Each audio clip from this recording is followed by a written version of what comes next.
Before I begin, I'd like to thank both Ian and Alex for participating in this debate.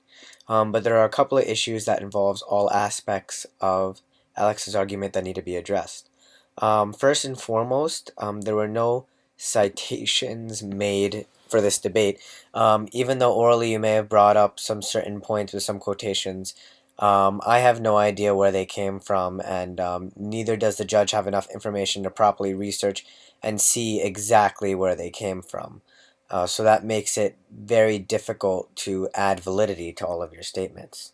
First of all, your definition of ethics frames the argument in an improper and unfair manner. You say ethics is defined as what is considered a better choice for humans and animals. First of all, ethics are rules and behaviors based on the ideas of what's morally right or wrong. Ethics and the ability to have ethics is solely a human quality. The idea of animals is important to the field of ethics. However, their best interests are a matter of public debate in ethics. There is no proper definition of ethics that includes the best interests of animals in its objective definition. To frame the definition as such would create an impossible debate, already sealing the debate for the proposition.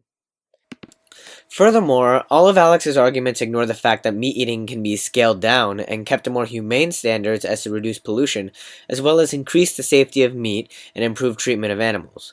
Scaling down the amount of farms and supporting organic farming will help reduce the amount of greenhouse gases in the atmosphere. Scaling down without ending meat eating altogether will also help keep the economy intact. Without the meat industry, many farmers would go out of business, since their land may not support plant life but are still habitable to animals.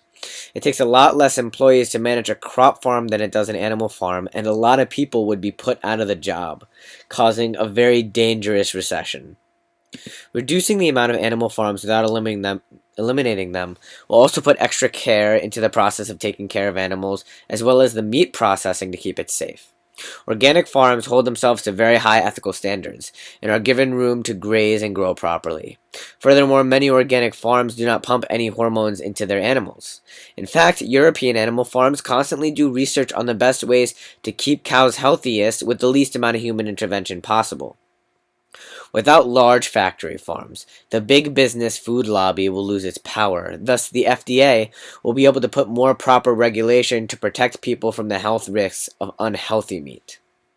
The benefits of reducing the amount of animal farms, promoting organic ones, while not removing meat eating completely is the better choice for health, the economy, and the treatment of animals. But, more to the point of the resolution, it is a better ethical choice. One of the major important aspects of ethics is freedom, specifically freedom of choice. Ethics dictates that people need to have their own freedom. Freedom is morally correct by most respected definitions of ethics. So, people should be able to have the freedom to choose what they do and don't eat, since both meals allow a person to properly live. Removing factory farms completely will cause issues far worse than global warming, of which the effects have already been going down at a proper pace. Eating vegetarian rather than meat eating is an incredibly expensive lifestyle.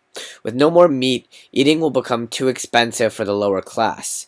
It will become more difficult to feed those in need. Homeless shelters will need more money to feed people. More people will starve than ever. By discussing the ethics of animals and trying to frame the definition of ethics as in the better judgment of animals, we ignore the impact on humans. Eliminating meat in a capitalist society will not automatically fix the prices of everything. Not all food is priced equal. With starvation caused by soaring meal costs, looting will increase. The lower class will rise up and violence will go up. This will eventually increase the spending needed to local, state, and federal police forces, eventually leading to an international state of chaos with police and federal soldiers clashing with poor people on the streets. Alex's argument for the resolution doesn't have a leg to stand on. Not only are there no sources cited, but he's jumping to an extreme resolution for something that can be solved by other means without endangering our entire economy and the way the world works.